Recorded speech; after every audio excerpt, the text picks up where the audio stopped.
down a little bit. Oh my gosh. How are you? Good. How are you guys? Doing really well. Sorry about that. Okay. Thank you so much for agreeing to do this. Oh, we're of so course. stoked. Thanks for reaching out. I've been stalking you hardcore today, so I watched like all of Part of Love. Okay, I love it. Thanks for watching. Yeah. I had some of our Part of Love people joining No, too, we're so so this is stoked. fun. Oh, good, good. So I guess we'll just start off with like, how are you guys doing? How are you holding up during quarantine? And where are you guys quarantined? So we're actually super duper lucky. Like, I mean, everything for us, especially as far as compared to the rest of the world, like we're totally fine. Like, we're very lucky. We're actually at my in-laws. They have a second home in New Hampshire. So we're kind of just hiding away in the woods. Yeah. And this is where we were going to come after the tour was over anyway, and just take a little bit and work on Part of Love and work on our social platform. And it just happened a little bit earlier than planned and for a little bit longer, which is, we're very, very lucky. Yeah, we're very so fortunate. we're fine. How are you? Yeah. Doing pretty good. I'm in Durham. And I also feel very grateful and like lucky with my situation. I don't have any roommates, which I think is a blessing for me. Yeah. Good. And I'm Good. also enjoying some downtime. Yeah. I mean, that's the interesting thing. It's like, it's kind of a much needed thing for a lot of people in certain ways. I think everybody's kind of discovering things that we weren't expecting to find out in 2020. But I said this as a joke recently on social media, but it's true. Like, hindsight really has turned out to be 2020. Like, we're all looking back being like, oh, okay. So Yeah. You know what? I'm going to pause really quick. Is there any way we can screen record without disconnecting from oh our- yeah. You know, we teach so much across the country. Like, if any of our friends are on here right now, they know like we are constantly teaching master classes and across the country. And so I know we have a lot of babies that are like going to join the combo or that want to check it out later. So I just want them to see it later when we post it on Instagram. If you send it to me, I'll post it on the Deepak YouTube also. I love it. That'd be Perfect. amazing. Oh, that's great that you have a channel. Perfect. That's Very what cool. I've been screen recording it after the fact, and it's such a pain in the butt. So that I'm Yep. glad you said that. And 'Cause sometimes it doesn't Yeah, save. for us, it never saves. Like, whenever we do our lives, because every Sunday night at 7, we do a live, like at this time, but on Sundays. And it's just kind of a live show with special guests, and we talk, and we always end up doing YouTube as well because our screen record never works. And Yeah. finally, we got it to start working. Yeah. So we were like, let's just do it. Let's save it. So we're so excited about this. Oh, that's really cool. Yeah. So welcome to everyone joining. It looks like some of your maybe relatives are joining. Yeah, my mom just joined. Hey, Val. Val's here. Friends. Bunch of our Part of Lovers. It's awesome. I think my mom's watching too. So hello to all the moms. Yes. Happy early Mother's Day to everybody. Yeah. So for those just tuning in, we are clearly live. And will you guys just introduce yourselves? I don't want to mispronounce your last names. Absolutely. Of course. I'm Angelina Mullins, Prattes. And I'm Colt Prattes. Prattes. Okay, got it. Thank you. And they both were here with Aladdin on tour. Mm-hmm. We ate a lot of biscuits in Durham. I'm obsessed with biscuits. Like, I just posted something last night because I never have leftover biscuits. Like, I make them from scratch all the time because I'm obsessed with them. But I found like 2 leftover ones, like, wrapped up. He was very upset. But Ooh. Rise biscuits. Oh, nice. Man, Just this one rude. was unstoppable. Yeah. So we had a good time in Durham. We literally You guys bought at out Rise. the rest of their biscuits one day. Wow. Like, all of them. Very One upset. of the questions that was submitted, this might be the answer, was what was your favorite memory at Deepak? Was it the biscuits or was there something else? I mean, honestly, I'm not gonna lie to you. It's probably Rise, but like, just biscuits in general they play a big role in my life. So We definitely only work on tour to eat the food, where we're at. So you guys provided a great service. So Oh, thank good. I've heard that from one other person that we interviewed. They really enjoyed, like, one of the reasons they like touring is trying all the different cuisines. you. Oh, yeah. Well, that was the thing. Like, I mean, we toured, you know, this was our first tour together, and we met on Broadway a little over 10 years ago in the last revival of West Side Story. And that was both of our first Broadway shows. And we met there. And I've always said since we met, like, God, I just really want to tour with you. I really want to tour with you because of that. And then when we got to do it, it was... We were unstoppable. We ate everything. Yeah. It was mostly eating across the United States. It was pretty good. It was a little... It presented to be a little difficult because Aladdin tends to be a little more, there's a lot more skin showing. A lot more in Aladdin. midriff. So Yeah. You know, you got to plan when you're going to eat certain things. Yeah, Mondays you just go ham. Right. Like, and it's a really active show, so like you also have to be careful like not to eat too much before you're like doing jumps and flips and all that stuff. Totally. Yeah, I definitely couldn't eat. I would see people eating right before the show, and I was always like, Hi, Cass. Hi, Cass, what's up? And was on tour with you guys, right? Yeah, yes. yeah. And Cassidy is from Charlotte. Oh, Charlotte, right, Cass? Yeah. She's the best. Yeah. But yeah, I would watch. So I was very close with our Iago, Reggie DeLeon, and we always would do like cookie teenies at the end of the night because he doesn't really drink. So we would like always have cookies after the show, but I would come in and he would be eating like his dinner and maybe some cookies and then go on and do the show. And I was like, Reggie, I know you don't dance a lot in this show, but like you're running all over the stage. How do you not just like puke everywhere? Reggie can throw down though. Reggie can can throw like down. do like a solid cheesecake by himself and then do the show. Like we're not as good. That's literally what got me into video editing was like Reggie came in one day with a Cheesecake Factory bag and I was like, Reg, what you got? And he was like, you know, I've always wanted to try like all the cheesecakes on the Cheesecake Factory menu. I think it'd be so great. And I was like, Reggie, yes, let's do it and let's film it. So there's actually episodes, if you look up, what is it, Cheesecake Chat on YouTube, there's 2 or 3 episodes of Reggie and I just eating cheesecake and talking about it. Like, it's the best. Reggie's the best person to eat food with. Shy, what's up? Hey, Shy. that's really funny. It's interesting, like how different people are. I run with a guy that can eat like a whole Bojangles meal and like bacon and run. And I'm like, I can drink water and like I'm lucky if I can have a banana. Like, Yeah. No. Right. I can't do anything active wise with anything in my stomach. I don't understand that. People who can do that are weird.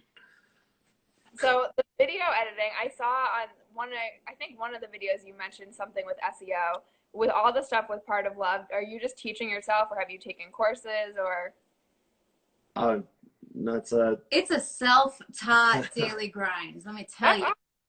Yeah, it's really cool. Honestly, it's super exciting because I don't know. I know that he's come through. Hi, Ben. Ben, There's so many people Ben from who played Aladdin Omar is here. Yeah. What's up, Benny? Colt Prattes Cruz. I'm so stoked that everybody's here. It's awesome. So Billy Ty, who I don't know if you've had on before, but I know he's been through. He and his wife.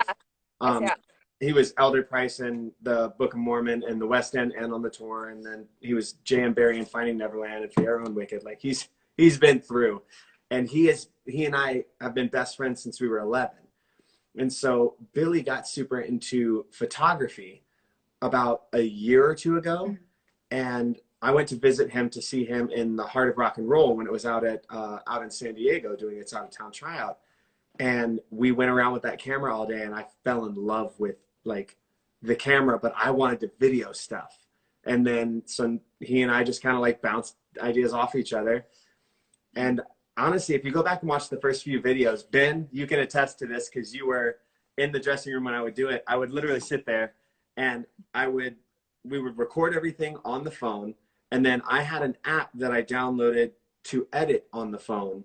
And I would sit there at half hour and just, come on. And then I'd make myself laugh. And then and the whole thing was edited on the phone. It's come a long way. Like it was fuzzy and dark and we didn't know how to, so we're working on it. But like, it is coming from a place of love. And we're so grateful for like every single follower and subscriber we have because it's a platform that we were sort of dreaming up for like almost the last 10 years. We always, it's kind of a conglomeration of all of our stories, and we're just trying to build a platform based off of helping you find the love you deserve. And you know, as we build, we'll see where it goes, but we have a lot of big plans. We're just really excited that everyone's like so on board with it. It's been crazy to document the whole journey and to look at it. And I think I put in one of the videos, like, this is our first video. And it was like 2 weeks ago. And I was like, this is our first video. Like, go back and watch that, because you will see how much growth happened. And it's hard to believe, like, it's only been 6 months and the changes that happen. It's honestly, it's a neat thing to look at and go, oh, wow, so much changes about yourself, whether as a performer, as a person, you know, as your talents, and you can't see it until you look back, and you can't really always look back. And it's been really neat to have that kind of record of from the beginning. So yeah, it's cool. I'm glad you did it. Hi from Brazil. Brazil love. Oh, and the other neat, I think this is true, you guys released your first part of Love when you were at DPAC with Aladdin, right? It was October of this year. Yes. Last year. Yeah. Wow. Yeah, it was crazy. That's pretty cool. I kind of remember. I love that full circle. Yeah, that's really interesting. Yeah. I'm going to look at the questions we had submitted because I want to make sure that I ask them. And if you guys have questions that are tuning in, please chat them. Yep. Now's the Please type them in. So we had, let's see. For Angelina, what was it like touring at such a young age? That's a good question.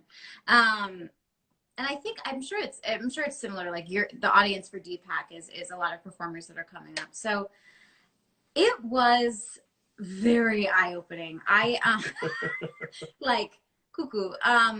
I first went on tour when I was 17 years old. I was dancing in the company of the Boston Ballet. I grew up training with them. I'm from Boston, and I grew up, you know, and graduated from their professional division, which was a lot of like effort on my parents' part. I mean, my parents are freaking saints for, you know, the things that they did for me growing up. So I was, you know, very much in the ballet world, but my mom was really smart because she, you know, kind of kept me very well-rounded. And so I always had my toes in the theater world. This is where I start getting really jealous of what she's about to say. And Just so, well, no, actually, I think, so either way, so my first tour was the Saturday Night Fever tour. I was 17.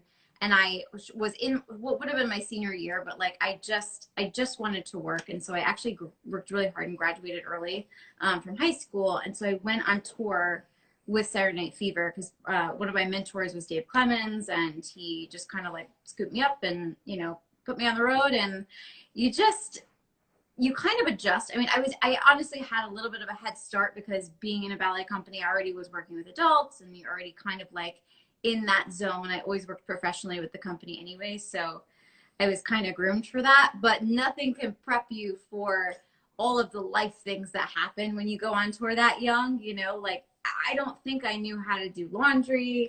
I don't think I knew how to, like, you know, I didn't have a driver's license.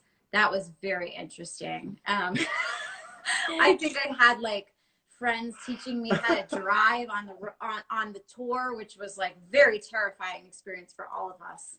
I'm still a very bad driver, you know, fast forward. I'm not gonna she is amazing now. She was terrifying when we started. I gotta tell you this story just about the driving. Okay. So we're in New York City, and I have an audition, and we get there super early, like luckily like an hour early, and we had driven in because we were out in Hoboken. That's where we had moved to from Midtown. Hoboken, New Jersey. I swore I'd never leave Manhattan. Never. And then there we did. Because you can't see, Maya's been on the couch this whole time, but Maya needed a little bit more room to run. So we were like, okay, let's get out of the city for a second. We got out there. I go to this audition. I pull up in front of Pearl Studios, and she goes, what are you doing? And I was like, this is where I need to go. And she goes, I can't drive all the way home.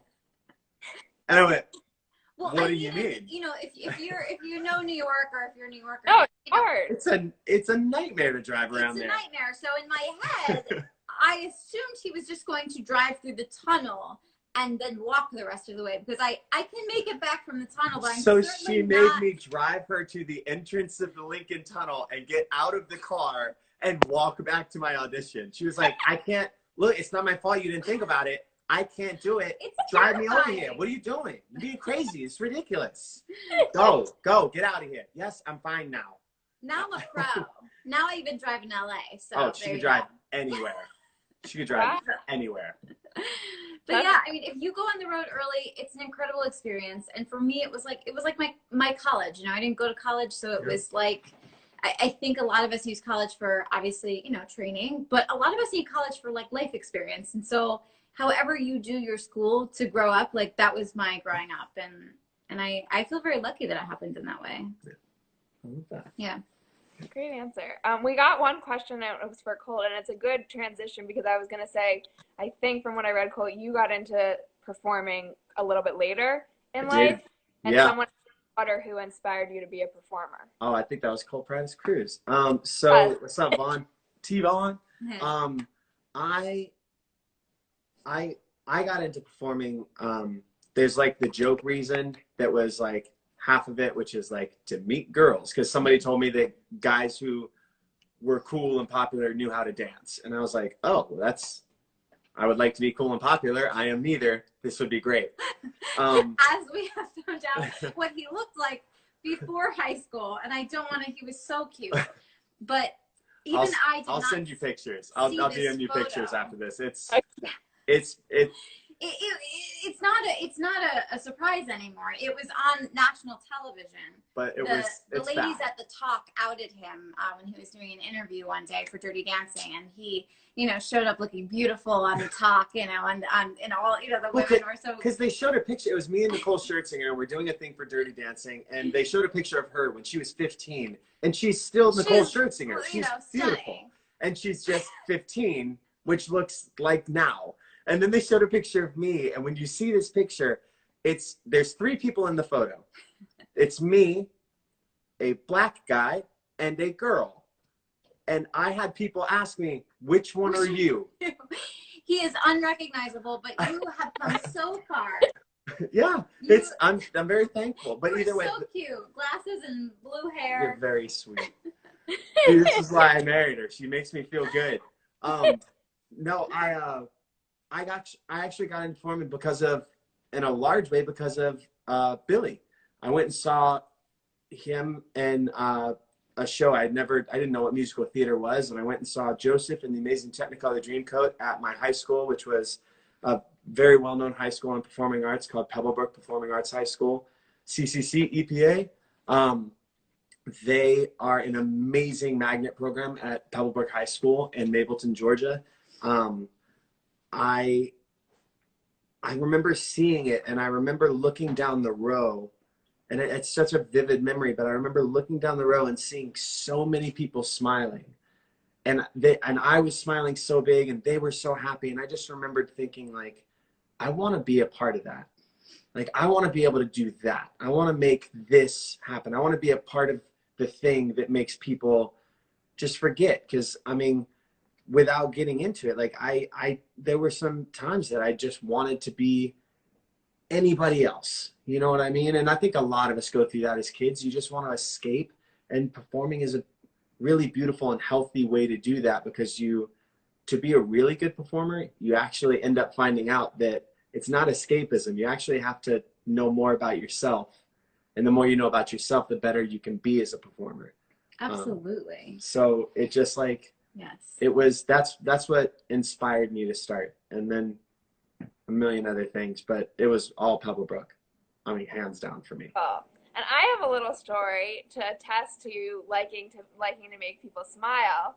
I remember at the cast party, you took around one of our staff's sons and helped him get every cast member's signature on the. That was cute. He's ecstatic. He was like smiling. Really? Couldn't be more excited because he was a little intimidated to go up to different stars, and you just were like, "Here's Aladdin. Here's the I was like, come on, dude, come on." Well, the thing, he was just so, he was so cool, and I remember that feeling. And Mom, you're on here. I come from an era in a place in Georgia where, like, if you didn't have sugar that night or you ran out of sugar and you needed to make something, you went to your neighbor's house and asked for a cup of sugar. And I only had to do that a few times, but I remember dreading it, like hating it. And it wasn't for any reason other than I just didn't want to do it. And so I remember looking at him and he was standing there and I just remember him kind of looking around. And he was like, yeah, I just wanted to get everybody's signature. And I was like, oh, we're making this happen. You don't need to worry. I got you, bro. I got you. You don't have to ask anybody for a cup of sugar. I'm going to overload you with sugar from everybody, and they're going to give it willingly. He was so excited. Good. I'm so stoked about that. Yeah. We got a few more questions. I'm trying to read them. Someone said, are you ever too old to get into business?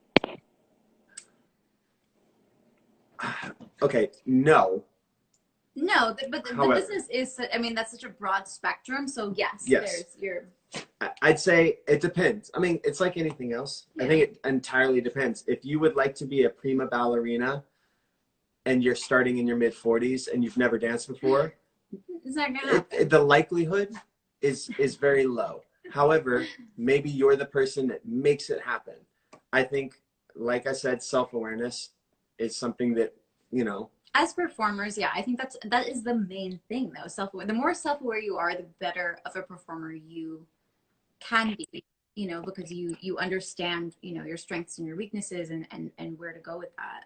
But I was also 30 before I had my first role in a film, and it was the lead in Dirty Dancing. And then I was, you know, one of the series regulars on a TV show on This Close. You know what I mean? Like, so yes, there are things that I feel like, yes, there's an age limit to certain aspects of it, but also don't let me tell you what to do. Like, you want to do it, go do it. Yeah. Go prove everybody wrong. I would much rather see that in the world than you being like, well, Colt said, don't listen to me. I don't know. Your mom said she's sorry for making you get sugar. Thank you, Mom. Thank you. Long overdue. No, thank you so much. Because it was scarring. But it led to greater good. It did. It absolutely did. Then I'm going to mess up the name, so I'm not even going to read the name. But what has been your favorite role to date? We talked about this recently. I think it was literally in last Thursday's video, in the How We Met video. Yes. How we met, I think we said earlier, but if you just joined, we met in the last revival of West Side Story on Broadway. And we both, you know, I joined like initially when it happened, and Colt was actually on the road with the chorus line, and then he joined the cast and as Diesel. And then he took over for Riff for a little while. But it was both of our dream shows, like, and we didn't know each other, you know, and I think it was for pretty much the whole cast. Like when like we were all so young, and the cast was so grossly talented. Talented. Oh my gosh. Oh my God. It was crazy. And we just all wanted to be there. And it was like the most talented cast I probably will ever be a part of. Because it was hyper competitive. Yes. But I will say this, and this is what we talk about in the video. But I remember, and Mom, you're here. I remember watching when she introduced me to West Side Story. You know, Russ Tamlin playing Riff, flipping all over the place. And I remember just thinking, God, that's cool. Like that's cool. You know what I mean? So you go through your whole musical theater career trying to, you know, just hoping for this one thing. And then Arthur Lawrence, the guy who wrote West Side Story, says, you're going to play Riff for, you know, this amount of time, and is in the audience. Your teacher from Pebblebrook High School, like, was in the audience. One of my best friends, Richard, who's also a performer, was in the audience. And I'm standing on stage, and that curtain comes up, and there's nothing. There's just dead silence. Yeah. And all you hear is that. And I was like, it will never be better than this until something new that hasn't been written comes along, because this is everything I ever wanted to do. And in addition to that, who was my dance partner? Who was my Gratz? Come on. It was pretty epic. Come on. And it's those little, you know, gems that I'm so grateful we were of a generation that we still had these legends. You Yeah. know, we still had Arthur. We still, you know, to do a revival with the original choreography, with him still with us. Like, I mean, it was a dream. It just It'll never gives you happen chills. again. Yeah. Yeah. So That's amazing. yeah. I'm looking at the questions that were submitted. Well, we also just had a comment that I wanted to read. Eli said, not a question. Kasim, you were my favorite in Aladdin. I just wanted Oh, you're very sweet. Well, I've got to say, since Omar is also on here right now, Kasim is nothing without Babcock and Omar and Aladdin, but definitely Babcock and Omar. It's Bach. It's the Bach boys or bust. Then Sweet Caroline 129 said, you were so great in Aladdin. What parts of Broadway versus film do you like better, and vice versa? You know what I like, and I mean, you tell me about your thing too from Smash. Like, I really like the ability to do it again and again every night. I really like the ability to go, for you know, I think, and Benny, you're on here, Ben, who played Omar, we came into the show together at the same time. And I remember thinking, man, I can't get a hold of it. And it took me a couple of weeks to like really feel comfortable. And then 3 months in, you look back and you're like, oh man, I can't believe I did that for 3 months that way. And then you do it, you know, 6 months in and you're like, can't believe I did that for 6 months like that. But with a movie, you're like, I've got to get it right now. Like, I have to be very, very honest right now. And there's no second guessing it. That's hard, but it also brings, you know, it's both positive and, I don't want to say negative, but it definitely also makes certain parts of it hard.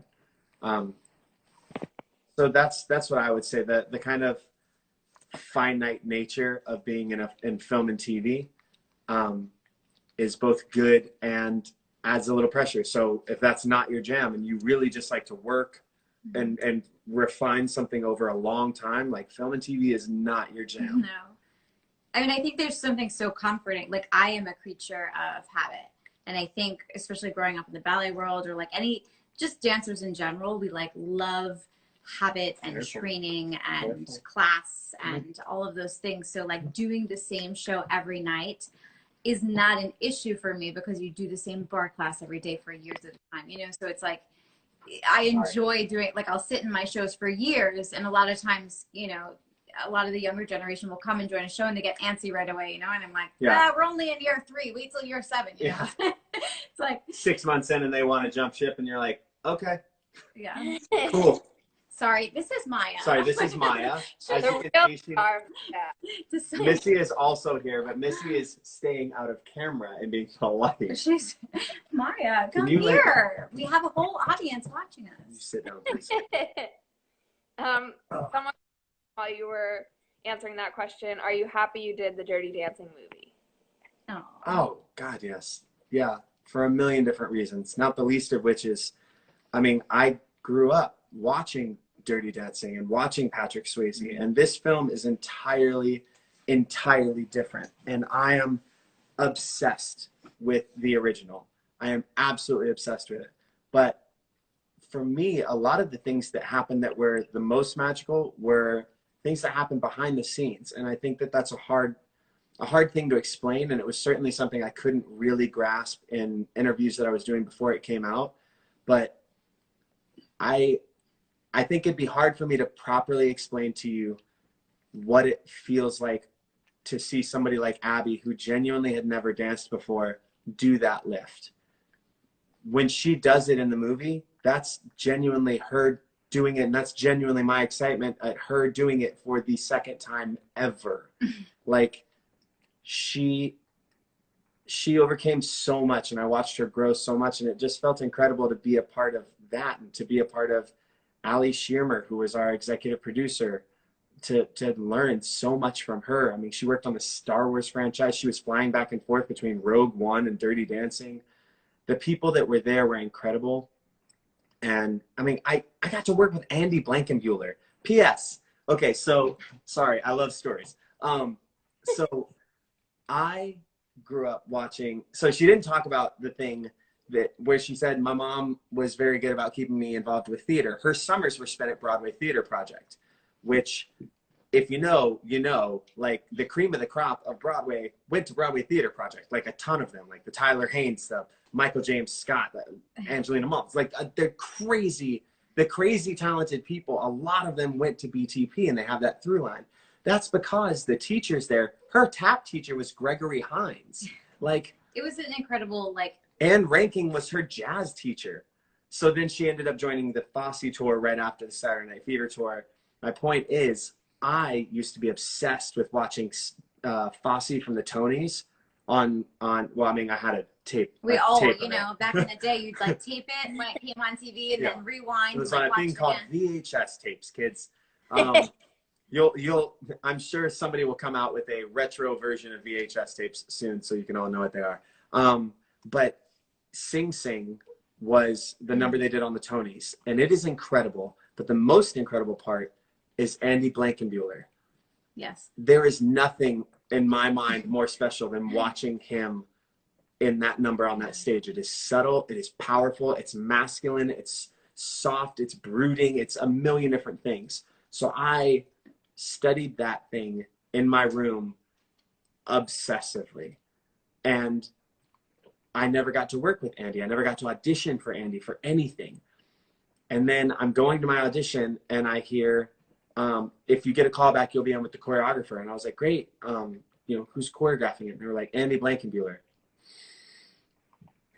I got to the audition and I get to spend hours one-on-one, not even two-on-one, was just he and I getting to know each other and dancing together. The man who I've been studying how to dance like him forever. And I'm just melting. I have actually a video from set that I posted at some point, but it's me doing like not even 4 full counts of a dance, but with him, because we were just getting notes and somebody filmed it for me. And afterwards you could see me go, oh my God. And like go to hug him because I'm so happy. I was working on a different show when he was filming Dirty Dancing. And so I would like take some time off once in a while and fly in and like spend the Asheville is amazing where they, shot and filmed. Asheville, come on. So and historic downtown Hendersonville has some really, really hot spots. We had a good time. Not to mention Witt's Frozen Custard. Booyah! But when I was in town, I would go drop in on rehearsal with him and Andy. And it was like the oddest bromance love affair. They didn't work. They weren't working. They were just like being little boys together and like goofing off and like dancing, joking. And joking. It was like it was two little boys that just, it was the cutest thing you've ever seen. Yeah. So I don't know what the question was, but I love Andy Blankenbuehler. I don't remember anymore either, but that was a great answer. Cool. Good. We got a few more questions. Hold on. Please. Missy's trying to get in here now. All right. If you weren't a performer, what would you be doing? Part of love. Yeah.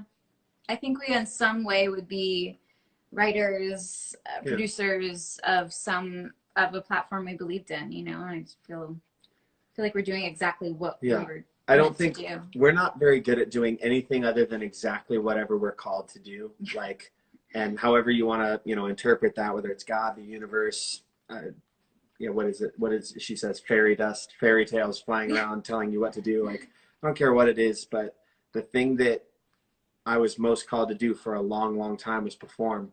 And it's still a huge part of our lives, but I can't lie, being around, being able to help people find something like what we've found in each other and being able to find more of ourselves and the best of ourselves and to bounce those ideas off of each other. I mean, it's like water rushing over stone, that's what a good relationship kind of is. It wears you down to the truest version of yourself. It wears away those kind of edges.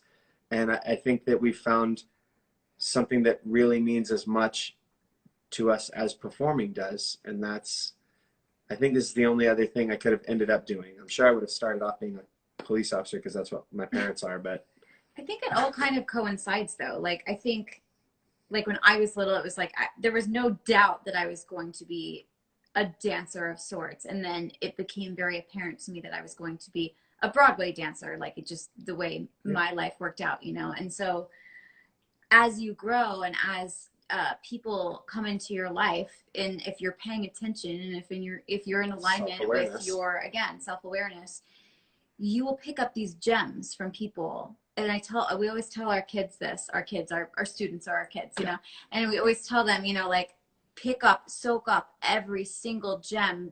Be a sponge, you know. These greats, there's not a lot left. Soak up everything you can. And the people that come into your life will teach you things. And so even people that have come into his life through acting have affected me so profoundly and have become our dear friends and have influenced me and my writing and what the things that I want to say. And so then as I grow into myself, even as an actress, then I find myself, oh, I want to be a writer, and we want to write together, and oh, maybe we want to do this show, you know, and it's just, how would we want to direct this? I mean, RJ Durrell and Nick Flores are a great example. They were the choreographers of the Try video that I did with Pink. They have become very, very close friends of ours, and they actually they work with Disney on choreographing all the sing-alongs that you're seeing, and they're incredible people. But we met them through performing kind of by happenstance, and they are still in our lives, not just for performing, and really not for performing at all. The language that we all speak together is just the language of love and believing in yourself and finding that. So, but they truly, I think RJ and Nick were one of the first like true mentors as far as thinking outside of the box. Like, it's now, and I always try and preach this to like our kids when we're teaching, because yes, we're training for this, and yes, we happen to be Broadway performers, but like the things that they kind of opened our eyes to, like, do you want it? You can have it. Yeah. Just whatever ask you want to do. Just, you know, and so it kind of like broadened our perspective of like all the things we can have. Yeah, Missy's crying. Missy decided to just give a little yawn. I think it was a yawn. So next question. I love you. got some more.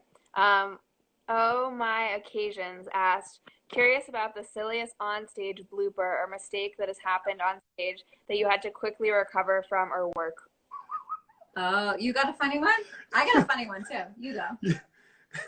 I don't know if I could talk about it yet. Ben, are you still here? Oh, Ben. This just happened to us right after Deepak, actually. I have never had a situation like this happen in my life. Cassidy knows. Cass was there. Okay. So I'm going to Quentin Tarantino this. I'm going to tell you the end of it. The end of it is I get a text message from company management. What just happened? Because all they can do is listen to it, and they heard something just go horribly wrong. Well, that thing was me before Bad Cat Omar Aladdin Kasim, one of the second or third big number in the show. And I come down stage, and I'm supposed to rally the troops and say, hey, everybody, look at me. Hey, 5, 6, 7, 8, let's go. And I got down there and I went, okay, people of Agrabah, who is, you want to dance? And I just started making stuff up because my brain went totally blank. I went to the white space, and I was like, okay, you can get it back. You can get it back. Here we go. And I moved across to like another thing, and I had nothing to say. And I was like, ba, ba, da, da, da. And I was just, it felt like a solid 25 seconds gibbering, like just word vomiting things that didn't make any sense, to the point where Zach Binkle, who played Bad Cat, comes out and just goes, okay, and walked me off to the side of the stage. And I was like, and I've gone up on lines and been like, whatever, and then walked off. But I've never had a moment where I so fully, like, it shook me to my core. It took me weeks to be okay again, because I would get on stage and be like, I'm going to forget all my lines. I'm not going to remember my name. And it took me weeks to get back to like a steady place. But, yes, but the problem with Colt is like he wouldn't have forgotten his lines if he didn't spend most of his time on stage trying to make everyone else laugh. And he's very professional. but he spends all of his time trying to make everyone else go up and laugh. And so a lot of times I'll end up making myself laugh, and then you forget what's and then I going forget on. what I'm supposed to be doing. So don't listen to me, kids. Don't do that. Be like her. Be professional. Say your lines. Yeah, that's my worst one. Oh my god. What's yours? Mine was just maybe not a mistake, I would call it. But so back in the day when I had my, I have the big hair still, but I used to have these big old nails, those acrylic nails, the French manicure where like the white was like 7 inches long. And oh my God. Right. Oh my God. And it was during Saturday Night Fever, and you kids are too young to even know what that show is, the movie or the musical otherwise, probably. But there was a number in it where it was called It's My Neighborhood. And so I used to dance with Tony, and because I played Connie, and there was a lighter. Sorry, I'm trying to show you. There was a lighter that we held. Like it was a whole partnering section, and I had the wig and the his and all the things, and then it's like this very sensual moment, and you light the flame on your lighter, and I forget what we were doing, but my fingernail, I remember like feeling a little bit of heat, and Tony, my friend Justin Braley, he was like, Ange, and I was like, what the heck are you doing? Do the dance. And I was like, ah! Like full acrylic melting into my hand on fire, dropped it, I was like, ah! So keep your nails short, ladies, guys, and gentlemen. Everybody. All your fake nails, keep them short. Thank you, Val. She loves that movie. It's a great movie. John Travolta. Yep. Oh, those were good stories. Good mishap. We have more. Makes me laugh. Now we can go on to my questions because I've asked. Oh yeah. So I was gonna ask what you might have answered it because you said like what you're called to do, but what inspired you to create Part of Love? Yeah, I thank you, PS, for focusing so much on like this very sweet. Platform of ours. What inspired us? I mean, it kind of came together through like a bunch of different roads, but I think a lot of even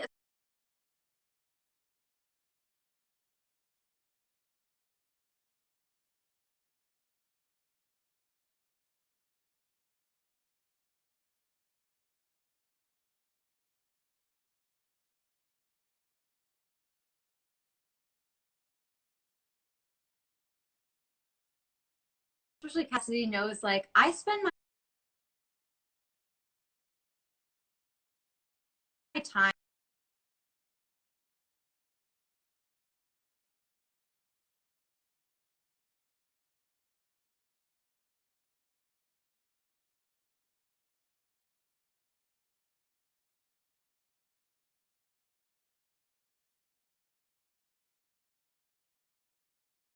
I think when I was young, the most important thing in my life, like I feel very blessed I had like such an amazing career, but I spent my time looking for the love of my life. Like I always say that, like the most important thing to me in the whole world was not being on Broadway. It was not anything. It was literally Dr. And it was literally to find him.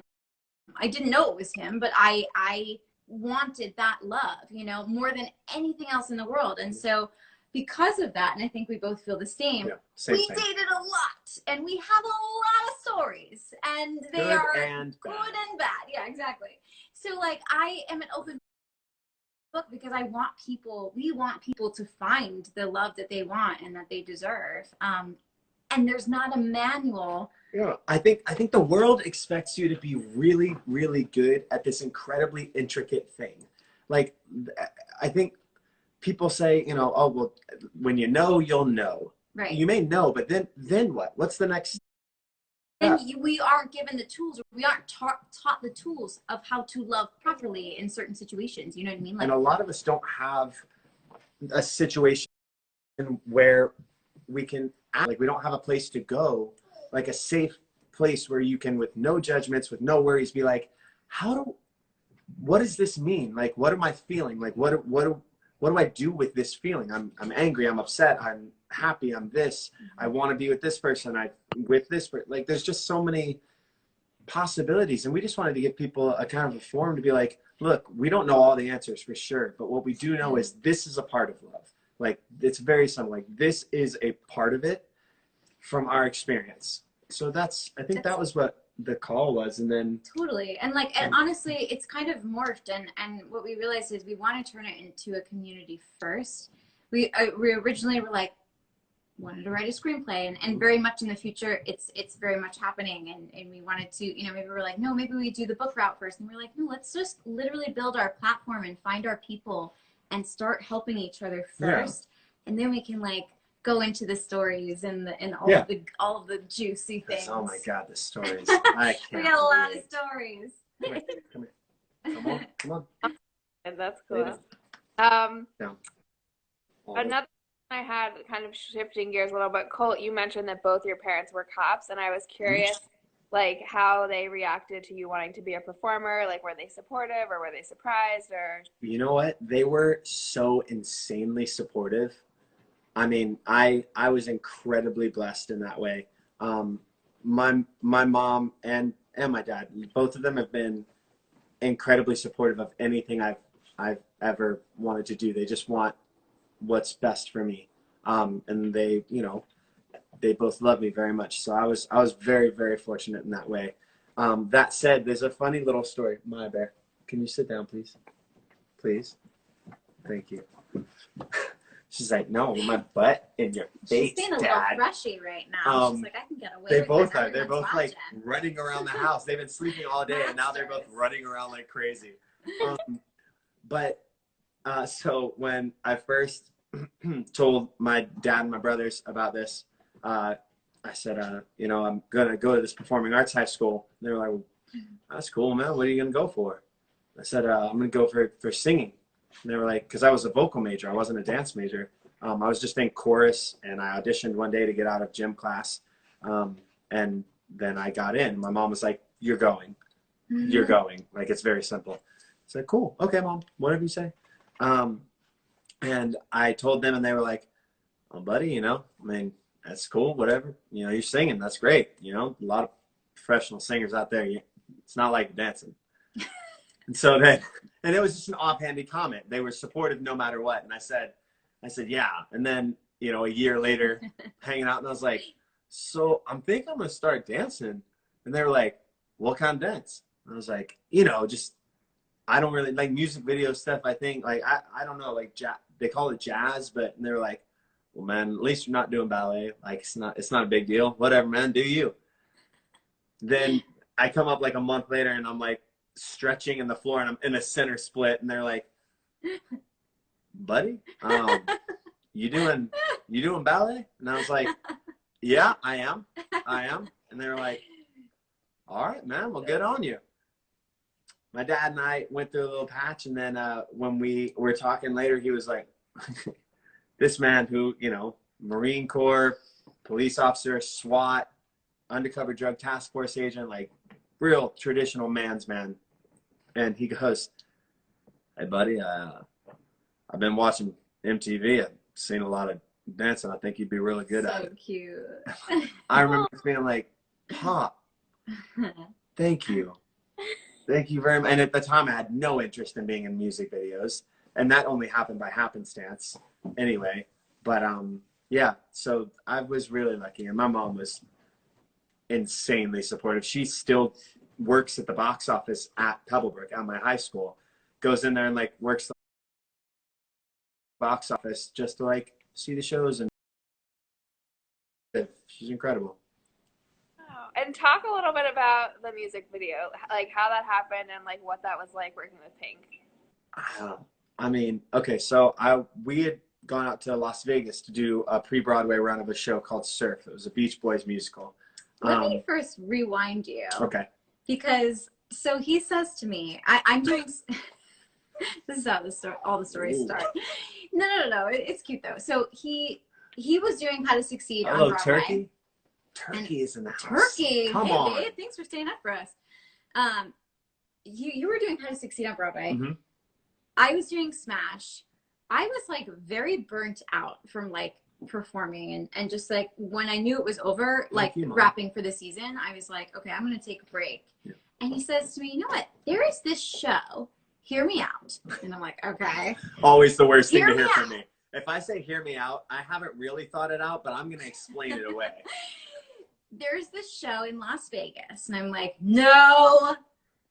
There's a show in Las Vegas. Mm-hmm. And the choreographers, though, are Madonna's choreographers. And I just want to check it off the list that I do a music video because I know if I meet them, I'm going to do a music video. And I was like, okay, obviously I know that's true, like without a doubt. Like he says it, he puts it out there, and like it happens. Like it literally just with anything, he will work so hard that it happens, and it's not like luck ever. It's just like that's how hard he works. So he auditions for the show, he gets it, they love him. We go out to Las Vegas, and I'm like, you know, witnessing this whole thing unfold, and it was the show itself was a little chaotic. The show was chaotic. It got pushed back three times, the opening. So we rehearsed for like 3.5 months, and then it opened, and in 3 weeks we got closing notice. And it wasn't for lack of talent. It was like RJ and Nick. It was Kristen Hange. Yeah, I mean Kristen Hange, who directed Rock of Ages. Like it was just incredible. Vegas. It wasn't pushed. It doesn't. Whatever happened. Whatever. I got an email or a text from Nick and RJ, and it said the night that we got our closing notice, and it said, "Hey, we need you to be in LA tomorrow morning. Don't ask why." I was like, okay. And so I went to bed. I got up. I drove to LA. I went to where they told me to, and I got there, and there was a room of like 20 guys, and they said, "You guys are auditioning for a music video. We're not going to talk about what the music video is about. We're just going to teach you this combination." And they told us kind of the general theme, but they didn't tell us who it was for or anything. And we just all went through, and it kept getting cut down. And then there were like 5 of us, and they were like, "Do your best tricks." And they filmed it all. And so it was just like 5 guys, one at a time, doing like tumbling passes and turns and tricks and jumps. And then we each did it once off with a female partner, and they filmed that. And then they were like, "Okay, everybody, this is 8 hours long of dancing in this hot, sweaty room." And at the end, they were like, "Okay, go back to Vegas." And I was like, "Oh, okay." So I get in the car and I start driving, and I start getting a little kind of in my head. I was like, I definitely didn't get it, because they would have been like, "We need you to stay." Get back to Vegas. I get a call. It's like 11 o'clock at night at this point. "Hey, we need you to be back in LA tomorrow morning to start rehearsals. You're in a music video with Pink." And I was like, "What?" And they were like, "Yeah, you're now doing a duet with Pink. It's a new music video directed by Floria Sigmund. She needs to see you dance tomorrow morning, but rehearsals start tomorrow morning. So come on, be out at 8 a.m. So I slept for like 3 hours. Oh my God, we just sobbed all night. Oh, it was insane. And then you had no sleep. And then we rehearsed that for like 2.5 weeks. And then I remember the first time I met her, she was doing a silk aerial routine with Drea, who does all of her silks choreography and training. And it's on like the Paramount lot, I think it was. And like I drive in, so she's up in the air in this airplane hangar in silks, just like, and she like flips down and slides down and comes running over and goes, "Oh my God, I love your video." And I was like my audition video. And I was like, "I love your videos." That's the first thing I said to Pink. Like, and she just ended up being so open and so, we've talked about this a lot. The thing that I learned most from her, not just there, but touring, was she was very open with her emotions. She's very in touch with who she is, and she's unapologetic about it, which is why I think she's so powerful. And I think why so many people respond to her. And I learned a lot about being an artist from being on stage with her, but more than that, from watching her on stage up close. And it is the reason that then we came back, and I was like, I don't really want to be a backup dancer anymore. I want to do the thing that makes me feel the way she feels. I want to be able to share that much of myself with the world. I want to do that. And so then 6 months later, we're doing Dirty Dancing, you know? And yeah, the universe has been extremely kind. It's asked a lot, but it's been more than giving back. So That's an amazing story. That's yeah, really cool to really, know the it's stuff. pretty cool. Yeah. I'm just looking at the comments.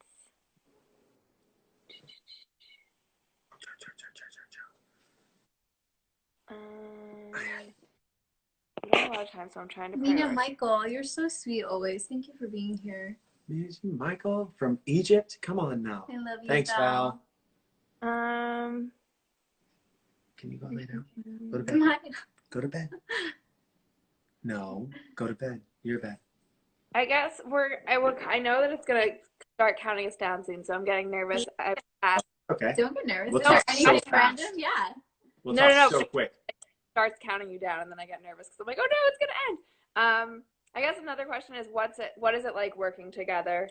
Like, I know you said that's your favorite thing, to get to work together. Mm-hmm. It's the best. It's the best. I mean, we met working together. You know, we're I always say we're happily, positively codependent. we love each other, and our work is our love, and our love is our work, and it's we do best together. You know, I was so fortunate that his shooting schedule allowed him to. He came on tour the last year that I was on tour, so I was on tour with Aladdin for 2 years before he got there. So he, I mean, was friends with everybody, but like when he got to join the show, it was like part of my heart was like back together, you know. I think we're also very lucky, and this is one of the things that we talk about most on Part of Love, is like we are like, this is my best friend in the whole world. Like Billy, love you, dude. But like, just like his wife is his actual best friend, like this is my best friend in the whole world. I, of course, need alone time sometimes. She needs alone time a lot of the time. That's just what we're two separate people. But I love spending time with her, and I love watching her perform, and I love performing with her. So yeah. I think that's the thing too. Like there was no doubt that like I was immediately attracted to his talent, you know what I mean? So then to be able to watch him every night on the stage. She was my partner for in dance rehearsals. Like, we fell in love. She taught me dance at the gym. So. Like, yeah, it was literally, I could watch her dance forever, and I will. And I would love to be next to her while we're doing it. Not paying attention, just watching her dance. Going up on my lines, forgetting everything. I hope no producers are watching this. Someone asked, what is it like being a guy in the performing arts industry? It's amazing. It's great. Yeah, I don't see any downsides to it. You're going to have to deal with other people no matter what you're doing. So, like, do something you love while you're dealing with them. Yeah, that was a good question. Yeah. Thank you so much for having us on. Like, this is so great. We love talking about this stuff, and it just meant a lot to get your DM and like be invited on. This is very cool. And if you guys are like following us on, you can follow us both at Colt.and.and, or go to Colt and you'll find our profile. But if you have more questions about performing arts, like, because we have a whole slew of kiddos that I know there's so many questions that we're always getting. We'll do another Q&A, or maybe we can meet back with you guys. But I know that it's so important to like share your. So thanks for having me. We're starting to do master classes, so maybe there's another collaboration we can do.